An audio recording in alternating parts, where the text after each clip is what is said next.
जो आरती की थाली आएगी या तुम भगवत का पूजन करने जाओगे तो वो सड़ा हुआ, गला हुआ, फटा हुआ, सड़ा हुआ वो नोट तुम निकाल के चुपचाप से पोथी पे धर के नरक दे हर के चले जाओगे। अब वो 10 का फटा हुआ सड़ा हुआ नोट अर्थात भगवान शंकर के मंदिर में चढ़ाया, पोथी पे चढ़ाया, मंदिर में चढ़ाया, पंडित जी को दिया तो वो भगवान के सामने रख दिया, क्योंकि तुमको मालूम है जो नोट कहीं नहीं चलता वो परमात्मा के आगे चलता है। उसी तरह परमात्मा भी जानता है जो दुनिया में कहीं नहीं चलता वो मेरे ही आगे चलता है, ये परमात्मा भी जानता है।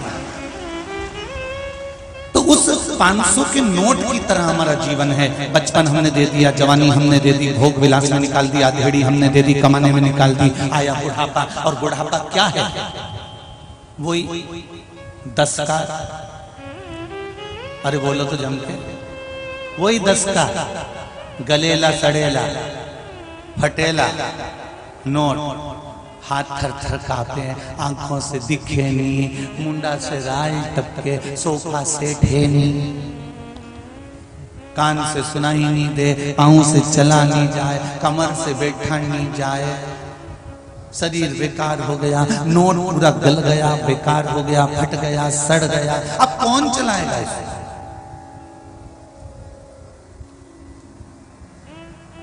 कौन साधेगा इस नोट को?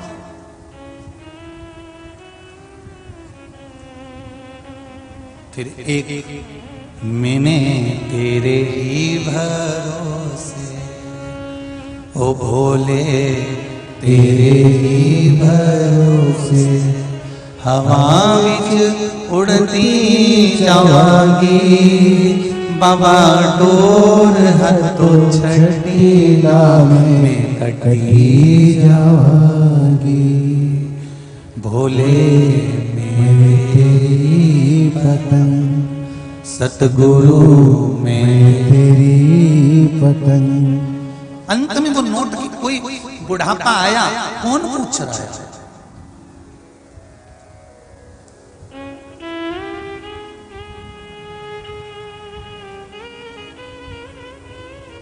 बारिश निकलने के बाद छाते को कौन पूछता है? अरे बोलो तो जी जी, कहीं थोड़ी बहुत गर्मी में पूछ ले तो पूछ ले, नहीं तो छाते के कोई पूछे? बारिश निकलने के बाद छाता भी बोझा लगने लगता है। उसी तरह बचपन, जवानी, अधेड़ी निकलने के बाद जब तुम कमाना छोड़ देते हो तो संसार में तुम भी बोझा दिखने लगते हो। और गर्मी में छाते की कभी कभी जरूरत पड़ती है। उसी तरह तुम्हारे पास नोट की थोड़ी सी गर्मी होगी तो तुम्हारी जरूरत घर के लोगों को पड़ सकती है।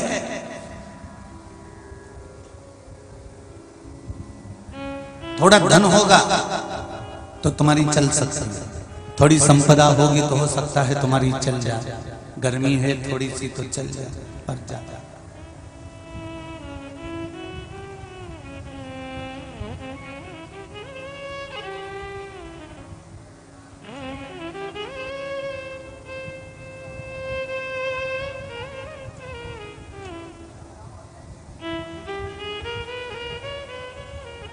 महाराज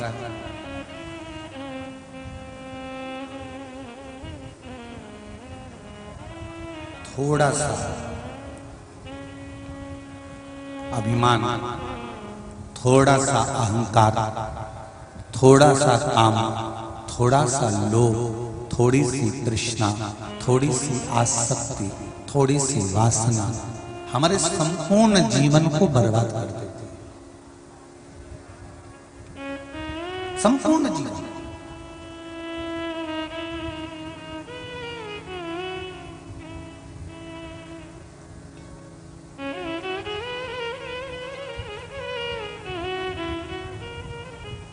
बचपन गया ना, जाने दो। आपका बचपन व्यर्थ चले गया, पर अपने बच्चों का बचपन व्यर्थ मत जाने देना। अपने बच्चों के बचपन को व्यर्थ मत जाने देना। आप में से कितनी माताएं हैं जो अपने बच्चों को रोज शंकर जी के मंदिर में एक लोटा पानी चढ़ाने भेजती हैं? जरा हाथ उठाइए। जो भेजती हैं वही उठाना, झूठा झूठा मत उठाना। शंकर जी की कथा में बैठे हो, है ना बहुत सारी। हिलाओ जरा हाथ, बहुत बढ़िया, जोरदार ताली बजाओ। रखो बहन, बहुत बढ़िया, धन्यवाद आपको, बहुत बहुत धन्यवाद।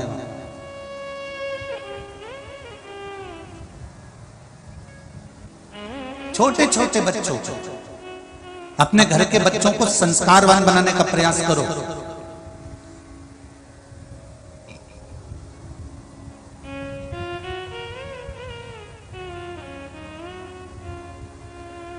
पहले भी कथा में कहा, अहंकार और संस्कार दोनों में एक अंतर है।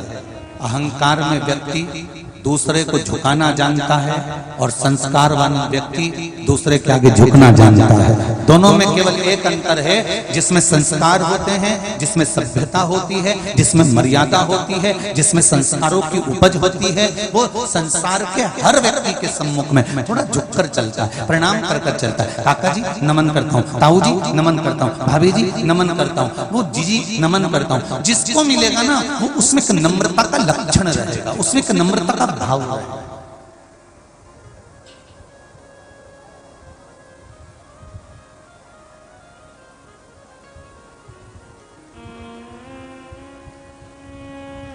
व्यक्ति की कीमत अच्छी जगह बैठने पर अच्छी हो जाती है और बेकार जगह बैठने पर बेकार हो जाती है।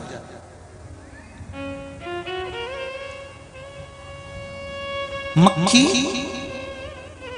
सब्जी के ऊपर बैठती है, तुलती है, तो मक्खी की कोई कीमत होती है क्या? वही मक्खी जिसमें सोना तुलता है, उस सोने के ऊपर जाकर बैठ जाती है, तो सोने पर बैठते से ही मक्खी की कीमत बढ़ती कि नहीं बढ़ती? अपने आप बढ़ जाती है, क्योंकि मक्खी भी 50,000 रुपए तोला की हो जाती है। बैठ गई सोने पर, कांटा नीचा नीचा हो गया और मक्खी की कीमत बढ़ गई। उसी तरह आप कहाँ बैठ रहे हो, कैसा भजन कर रहे हो, कैसा सत्संग कर रहे हो, कैसे लोगों के साथ रह रहे हो, किनके घर में जाकर बैठ रहे हो, किनके साथ बैठ रहे हो, आपकी कीमत आप स्वयं बना सकते हो। एक बार जरा देखना, एक बार सुनार की दुकान पर जाकर बैठना, सोने चांदी वाले की दुकान पर जाकर बैठना, कितना आदर मिलेगा। कपड़े वाले की दुकान पर जाके बैठो, कितना आदर मिलेगा। आओ जी जी बैठो, जी जी जाओ साहब, जी जी के लिए पानी लाओ, जाओ साहब जी जी के लिए चाय लाओ, बोलो साहब क्या दिखाऊं, ये साड़ी देख लो साहब, ये कपड़ा देख लो साहब, लो ये अंगूठी देख लो साहब, ये बाली देख लो साहब, कितना आदर मिलता है। और कभी वो बेवड़ों की दुकान पे जाके देखना, कभी वो मदिरा वालों की दुकान पर जाकर देखना, पूरा कांच से बंद, इतना सा छेद, उनमें भी हाथ डाल दे कहीं का नहीं बजा। सब्जी की दुकान पर जाकर देखना, कोई तुमसे कहेगा आओ जी जी बैठो जी जी। ये जितनी फालतू की दुकान होनी, कबाड़ा की दुकान पर जाके बैठ जाओ, आओ जी जी बैठो जी जी, कोई बोलेगा? और बैठने का भी स्थान बताया कि सुनार की दुकान पर जाओ तो आदर मिलेगा, कपड़े की दुकान पर जाओ तो आदर मिलेगा, टीवी फ्रिज की दुकान पर जाओ तो आदर मिलेगा, पीआई की दुकान पर जाओ तो आदर मिलेगा, और हलकट दुकान पर जाओ तो कोई आदर नहीं मिलेगा। उसी तरह तुम कहाँ बैठ रहे हो? अच्छे लोगों के साथ बैठोगे, सत्संगियों के साथ बैठोगे, संतों के साथ बैठोगे, साधुओं के साथ बैठोगे, भगवतियों के साथ बैठोगे, कहीं भगवान के भजन करने वालों के साथ बैठोगे, तो तुम्हें आदर जरूर मिलेगा और वो परमात्मा से मिलेगा। वो आदर स्वयं परमात्मा देगा। और तुम गलत जगह जाकर बैठोगे तो कोई तुम्हें आदर नहीं दे पाएगा, कोई तुम्हारा सम्मान नहीं कर पाएगा। आप बैठ कहां रहे हो?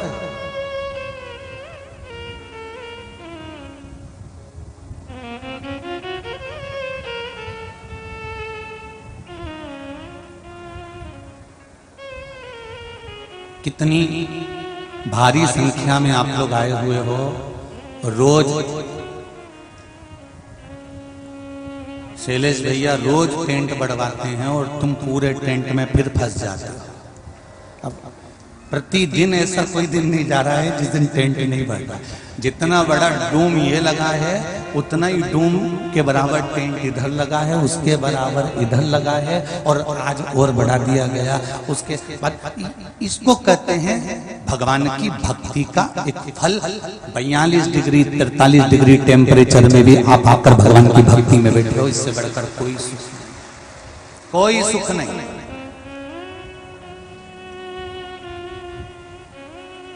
अब तुम बताओ, तुम किसी के यहाँ जाओगे तो कोई तुम्हारे यहाँ आएगा कि नहीं आएगा? बोलो, जम के बोलो जरा, आएगा ना? और तुमने तुम्हारी बहन की घर की शादी में तुम्हारी बहू को भेज दिया, तो बहन क्या करेगी अगली बार? वो भी अपनी, अरे बोलो जम के, बहू को भेज दे। उसी तरह तुम अगर कथा में आए हो तो एक ना एक दिन मेरा देवाधिदेव महादेव भी तुम्हारे दरवाजे पर जरूर पहुंचेगा, ये निश्चित है, पक्का। अंत समय प्रभु आना पड़ेगा, वचन दिया तो निभाना पड़ेगा।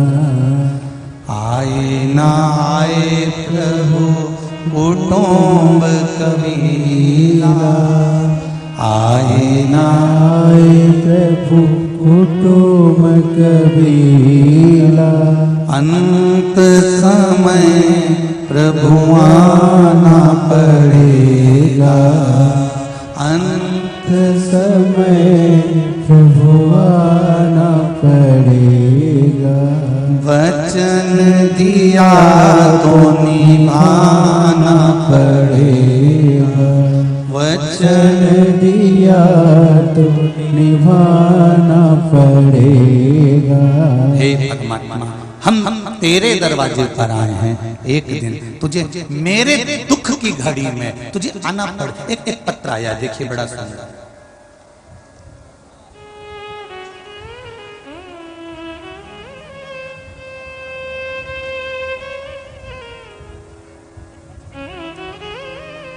सविता जी मीना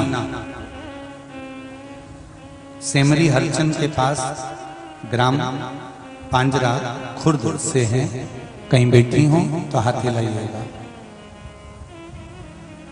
सविता जी मीना कहीं बैठी दिख रही हो तो खड़े होकर हाथ हिला दीजिएगा। देखिए क्या कहीं बैठी है सविता जी मीना, बैठी है, उधर बैठी है, राइट वाले टेंट में है। दोनों हाथ हिला दो सविता जी। आपने लिखा है गुरुदेव, मेरे भाई को कैंसर बताया था, फिर हम भोपाल लेकर गए, बड़े बड़े अस्पताल में भी कैंसर बताया गया। डॉक्टर ने बोल दिया इन्हें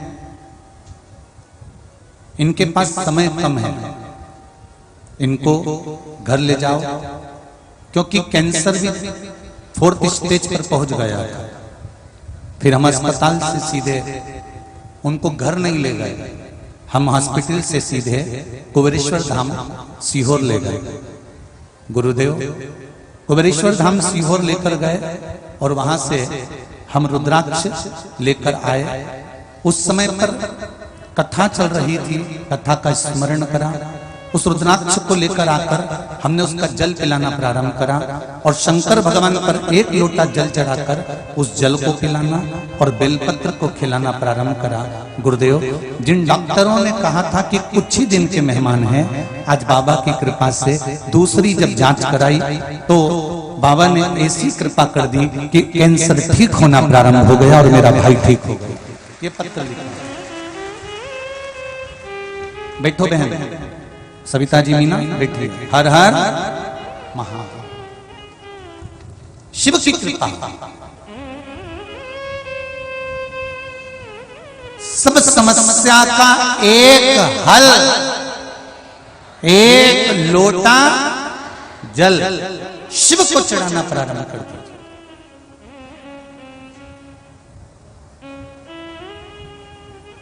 दुखी होना, शंकर के मंदिर चले जाओ। तकलीफ में होना, शंकर के मंदिर चले जाओ। शरीर में कष्ट हो रहा है ना, धीरे धीरे चले जाओ। शंकर के मंदिर जाना मत छोड़ना।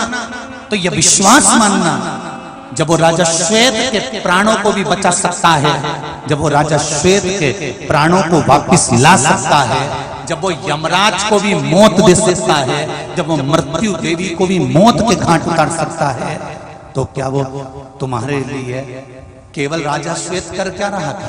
राजा श्वेत ने कोई मंत्र पढ़ा, राजा श्वेत ने कोई मृत्युंजय मंत्र पढ़ा, राजा श्वेत ने कोई पंचाक्षर मंत्र पढ़ा, राजा श्वेत ने कोई श्री शिवाय नमस्तुभ्यम मंत्र पढ़ा, राजा श्वेत ने कोई मंत्र का स्मरण करा? नहीं, राजा श्वेत केवल शंकर भगवान पर जल चढ़ा रहा था। राजा श्वेत भगवान शंकर का अनुमोदन कर रहा था। राजा श्वेत शंकर भगवान का श्रृंगार कर रहा था। राजा श्वेत शंकर जी के मंदिर में झाड़ू और पोछा लगा रहा था। राजा श्वेत शंकर भगवान को चंदन लगा रहा था। राजा श्वेत मात्र एक लोटा जल चढ़ा रहा था। कोई मंत्र, कोई तंत्र, कोई विद्या, कोई साधना राजा श्वेत नहीं जानता था। केवल शंकर भगवान को स्नान करा रहा था और उसकी मृत्यु की घड़ी आ गई थी, प्राण छूटने का समय आ गया था और यमदूत ने अपने दूतों को भेज दिया था।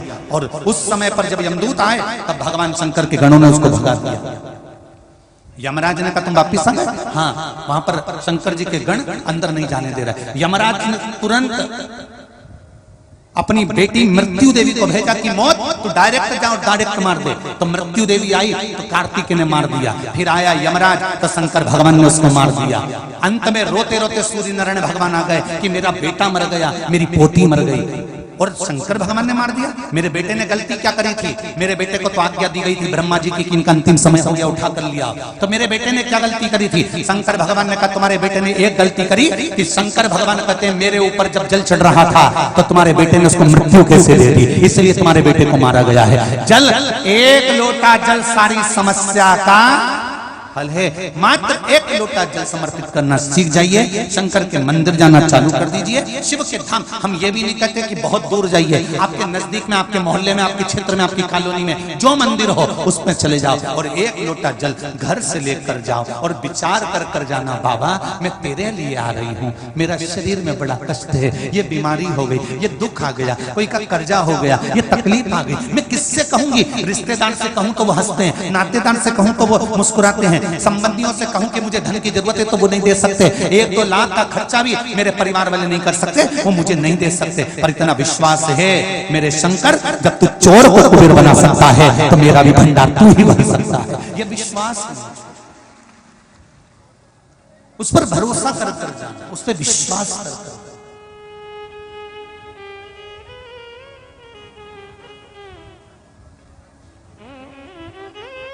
एक पत्र देखिए,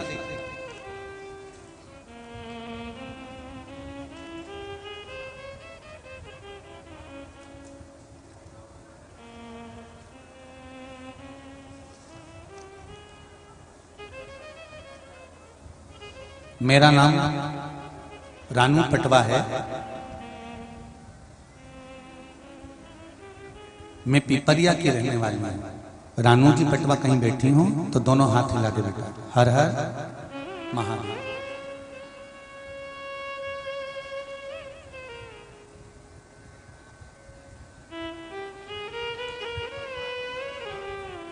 पास में बैठी है, माइक पहुंचाएंगे क्या? माइक पहुंचाओ से, थोड़े नजदीक में है, इधर से ले जाओ, इधर से ले जाओ। पास में अगर कोई बैठा हो तो माइक भले दे दिया करो, पर दूर हो तो बड़ा मुश्किल पड़ता है।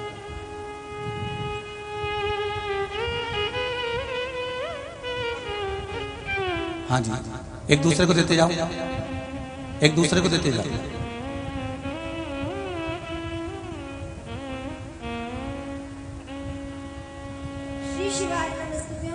श्री शिवाय नमस्तुभ्यम। बाबू आपने लिखा है, कहाँ से आई हैं आप? पिपरिया से आए। पिपरिया से आई हुई हैं। क्या नाम है आपका? मेरा नाम रानू पटवा है और मैं सैमरी की निवासी हूँ। अरे वाह, बाबा की कृपा हो बहुत बहुत। पिपरिया में है, मायका सैमरी का। तो बड़ी खुशी हो रही होगी आपको, तो मायके में शिव महापुराण की कथा हो रही है। आपने लिखा है दीदी, मेरा 6 साल का बेटा है गुरुजी, जब उसने अन्न खाना शुरू किया, जब से उसकी पासनी हुई गुरुजी, उसको कब्ज की परेशानी घेर ली थी, तब से वो मल का त्याग नहीं करता था। मल का त्याग नहीं करता था तो जो मल था वो उसकी उल्टी में, वोमिटिंग में बाहर आता था। मल का त्याग उसने कई सालों तक नहीं करा, सारे डॉक्टरों का इलाज करवाया। कहाँ कहाँ दिखा लिया था आपने? आसपास के सारे डॉक्टर्स दिखा दिए, नागपुर में बॉडी चेकअप सब करा दिया गुरुजी, कोई आराम नहीं लगा। फिर आपने लिखा है गुरुजी जब कोई आराम नहीं लगा, 5 सालों में सारी दवाई मैंने अपने बच्चों के लिए करवा ली और पूरा नागपुर, इंदौर, भोपाल सबका वर्णन आप लिख रहे हैं, सब कुछ करा गया। गुरुजी पिछले 1 साल से हम आपकी कथा सुन रहे हैं। कथा सुनने के बाद आपने भोलेनाथ पर जल चढ़ाने का वर्णन किया।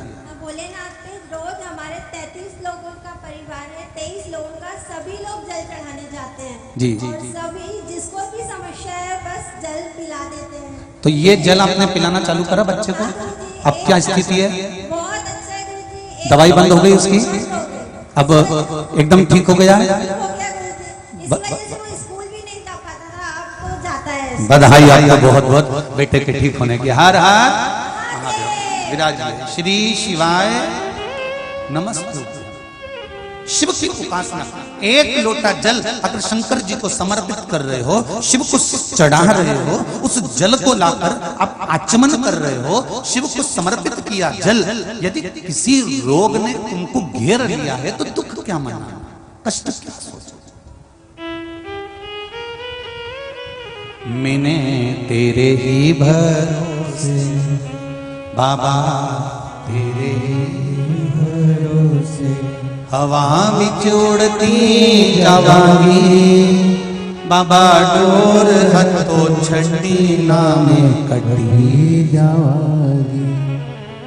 भगवान से प्रार्थना करो, अगर थोड़ा दुख आ जाए, थोड़ी तकलीफ आ जाए, थोड़ा कष्ट आ जाए, थोड़ी बीमारी आ जाए, थोड़ा कर्जा भी बढ़ जाए, तो हमें अपने को सोचना नहीं, बहुत टेंशन लेके जिंदगी जीना नहीं। सामने अगर परीक्षा भी आई है ना, इंटरव्यू भी है ना, कोई बात भी अड़ गई है ना, तो भी अपने को सोचना नहीं।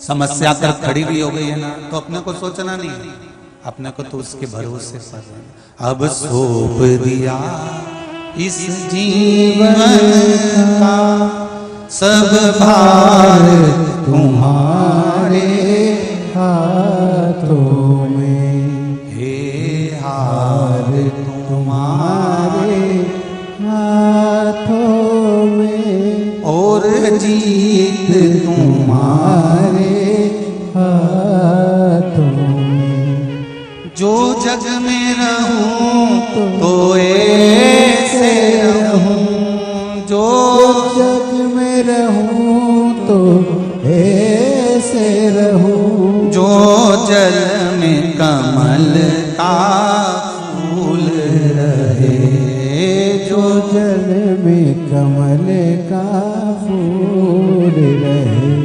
मेरे अवगुण दोष समर्पित हो, करतार तुम्हारे हाथों में, अब सौंप दिया इस जीवन का सब भार तुम्हारे हाथों में। संपूर्ण जीवन का सुख उसके चरणों में सो गया, संपूर्ण।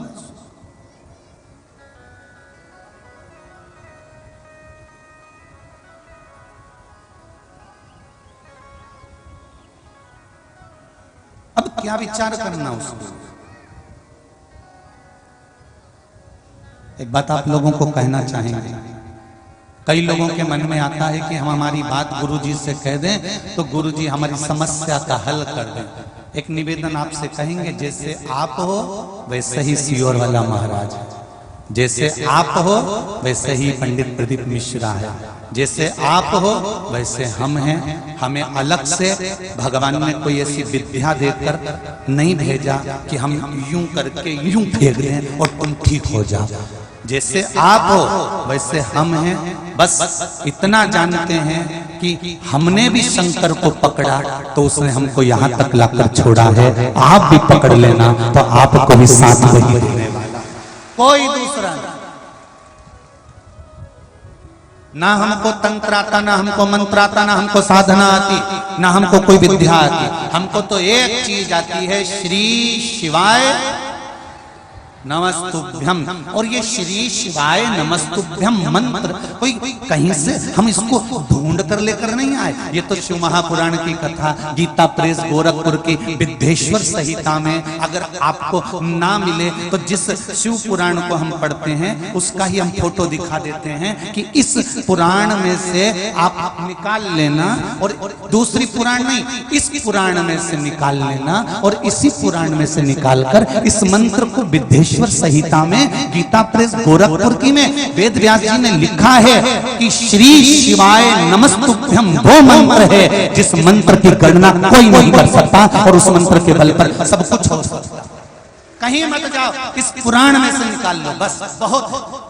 अगर कोई पूछे कि ये श्री शिवाय नमस्तुभ्यम मंत्र कहां से आ गया, ये सियोर वाला महाराज कहां से ढूंढ कर लेकर आ गया, तो आप बता देना कि गीता प्रेस गोरखपुर में से विद्येश्वर संहिता में से निकालिए और कहीं नहीं, संस्कृत पढ़ने की जरूरत नहीं, हिंदी में से निकालिए और निकाल कर उस मंत्र का स्मरण करना चालू कर दीजिए। कोई आपसे पूछे कि महाराज कहां कहां से बोलते हैं, तो हमने आजकल बोलने से पहले बताना चालू कर दिया कि हम इस पुराण में से बोल रहे हैं जिससे आपको ढूंढने में दिक्कत ना, आप ढूंढ सको।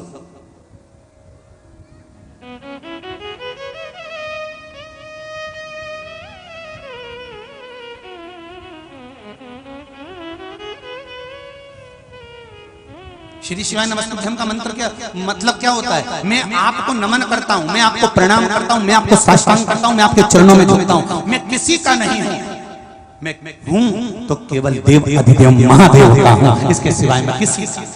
मेरा परिवार, मेरे नाते, मेरे रिश्ते, मेरे कुटुंब, मेरा कबीला, ये संपूर्ण जो है ये केवल दिखावे का है। पर हूं तो आपका। जन्म लिया तो माता के गर्भ में केवल एक पिंड के रूप में था, उस समय पर भी पिंड था इसलिए पिंडी कहलाया था। मरा, उसके बाद रात का ढेर बन गया और वो भी आपके ऊपर चढ़ गया। जिंदा हूं आपके बल पर, मरा आपके बल पर, जन्म लिया आपके बल पर, माता के गर्भ में उल्टा लटका हुआ था, ना भोजन कर सकता था, ना हिल सकता था, न डुल सकता था, ना सुन सकता था, ना खा सकता था, पर पेट माता के गर्भ में भी आपने भरा है और जन्म आपने दिया है। तो इतना विश्वास है कि मेरी नैया को आप डूबने नहीं दोगे क्योंकि आप देव अधिदेव महादेव हो। मुझे विश्वास है कि आप डूबने नहीं दोगे।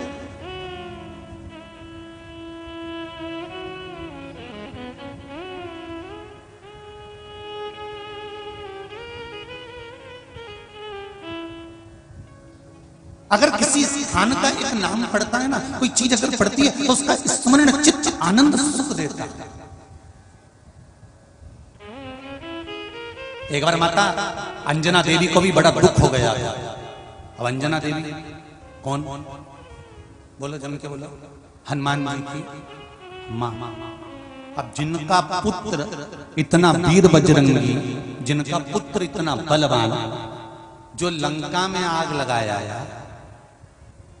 हनुमान जी राम लक्ष्मण को कंधे पर उठाकर ले गए, नीचे पहुंचकर कहीं रावण से मिल गया, एक गदा के बल पर सबको पछाड़ दिया।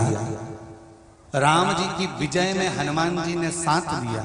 जरा विचार करिए, उनकी माता को भी एक बार दुख हो गया। संसार में जो जन्मा है उसको दुख तो होगा थोड़ा ना थोड़ा। मेरे राम जी को दुख था, सीता जी का परित्याग करा, सीता जी की अग्नि परीक्षा हुई, सीता जी लंका चली गई, कितना दुख झेलना पड़ा। बाद में पड़ा तो जमीन में माता जानकी जी चली गई। भगवान कृष्ण को कितना दुख झेलना पड़ा, अपने जन्म लिया कारागार में। जब इतना परमात्मा जन्म ले रहे हैं तो कारागार में जन्म लेना पड़ा। वहां भी बचते बचाते छुपते छुपाते हम गोकुल पहुंच गए, वहां से फिर मथुरा पहुंच गए, मथुरा से फिर द्वारका पहुंच गए। जरा विचार तो करो कितनी बार घर बदला। अब इनको किसने कहा था कि तुम्हारा घर अच्छा नहीं है, इसमें वास्तु दोष है, तो बदल दो? कोई ने कहा था भगवान को? नहीं। मथुरा में जन्म लिया, गोकुल पहुंच गए, गोकुल से जन्म लिया, वृंदावन पहुंच गए, वृंदावन से चले तो मथुरा पहुंच गए, मथुरा से फिर चले तो पहुंच गए द्वारका। और द्वारका में भी कौन सा सुख? सत्यभामा कहती है मैं सुंदर हूं, रुक्मणी कहती है मैं सुंदर हूं, जामवंती कहती है मैं सुंदर हूं। सब में अभिमान भरा हुआ था और भगवान कृष्ण सबको साथ रहे थे। शांति रखो।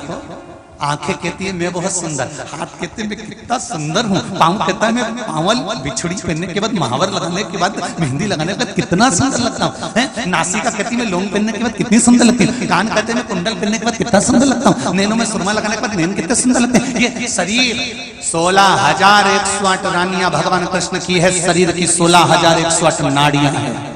ये नाड़ियां कहती हैं मैं सुंदर हूं, शरीर कहता है मैं सुंदर हूं, पर कोई ये नहीं कहता कि इसके भीतर जो आत्मा है वो सबसे सुंदर है, उसकी सुंदरता से ये सुंदर नजर आ रहा है। उसके भीतर अगर गंदा होगा तो सब गंदा नजर आएगा, सुंदर होगा सुंदर नजर आएगा।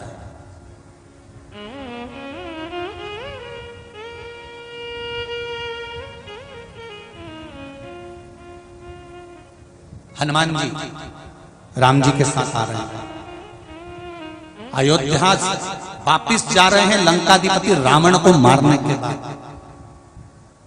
नर्मदा पुराण का ये सुंदर चरित्र, इस चरित्र को नर्मदा पुराण में लिखा गया है, जिसको बोला जाए पढ़ना हो तो उसमें से निकाल सकते हैं।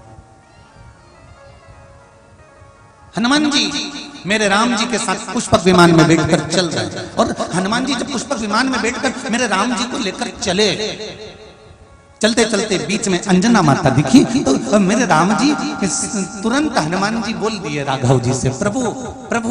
राम जी ने कहा क्या बात है, ये मेरा गांव है। ओ राम जी ने कहा मैं आपके गांव को नमन करता हूं, आपकी भूमि को प्रणाम करता हूं, जिस भूमि पर आप जन्म लिए हो।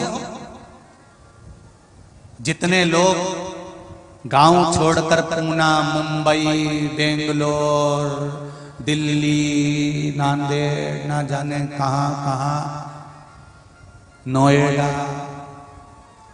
ना जाने कहां कहां रहते हैं, उन सब दूर दूर रहने वालों से निवेदन है आप अपनी धर्म पत्नी के साथ, आप अपनी पत्नी के साथ, अपने बच्चों के साथ कितने भी खुश रहना, बड़े से बड़ी सिटी में जाकर, शहर में जाकर रहना, पर आपसे एक निवेदन है, जिस मातृभूमि पर तुम्हारा जन्म हुआ है, जिस गांव में, जिस खेड़े में, चाहे उत्तर प्रदेश में, चाहे मध्य प्रदेश में, चाहे बिहार में, चाहे उत्तराखंड में, चाहे दिल्ली में, जिस गांव में तुम्हारा जन्म हुआ है, बाहर बाहर रहने वाले बेटे और बहुओं से निवेदन है, जिस गांव में तुम्हारा जन्म हुआ है, कम से कम साल में एक बार उस गांव को जाकर प्रणाम जरूर करना, उसको जाकर नमन जरूर करना। उस गांव में रहने के वाले एक एक गरीब से गरीब व्यक्ति को अगर भगवान तुम्हें धन दे, संपदा दे, सत्ता दे, वैभव दे, और तुम शहर में अच्छा काम काज करने लगो, तुम कमाने लगो, तो थोड़ा सा धन एकत्रित कर कर उस गांव में जाना जिस गांव में तुम्हारा जन्म हुआ है, जिस मातृभूमि पर तुम पैदा हुए हो, और उस मातृभूमि में कोई बच्चे पढ़ने में कमजोर हो, किसी को भोजन की जरूरत हो, किसी को मेडिकल की जरूरत हो, तो उस गांव में जाकर उन बच्चों को वो प्रदान करना। तब लोगों को लगेगा कि हमारी मातृभूमि से जन्मा हुआ आज शहर में जाकर अपने संस्कारों को नहीं भूला, हमारी भूमि से जन्मा हुआ संस्कारों को नहीं भूला।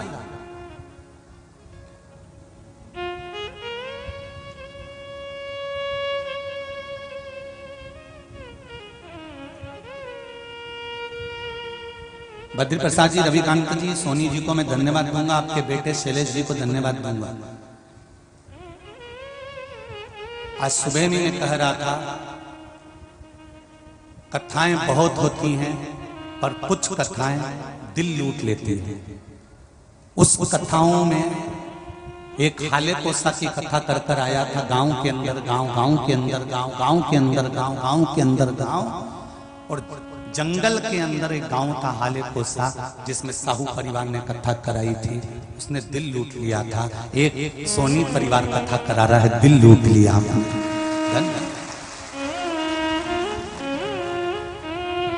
दिल लूट लिया।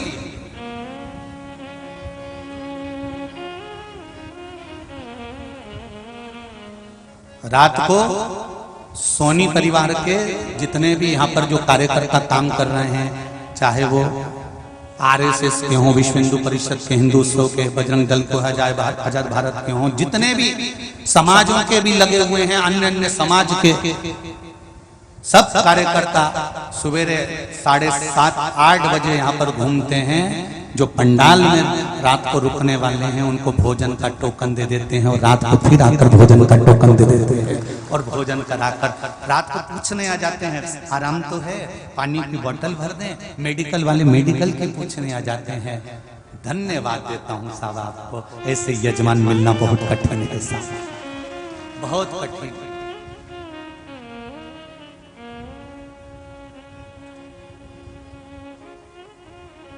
यहाँ मेला लगा हुआ है, ढेर दुकान लगी हुई है, ढेर। जैसी हाले कोसा में ढेर दुकान लगी थी जंगल के अंदर, कैसे क्या मिलेगा, आने वालों को क्या खाएंगे, यहाँ पर भी ढेर दुकान लगी है मेले की। एक मेले वाले से पूछा तुमको यहाँ पर कोई दिक्कत? कहे गुरुजी सोनी परिवार को हमारी तरफ से भी धन्यवाद देना, ना तो किसी से अठन्नी ली ना किसी से चवन्नी ली और पूरा मेला लगवा दिया गुरुदेव, धन्य है। साधुवाद, बहुत बहुत धन्यवाद, बहुत बहुत।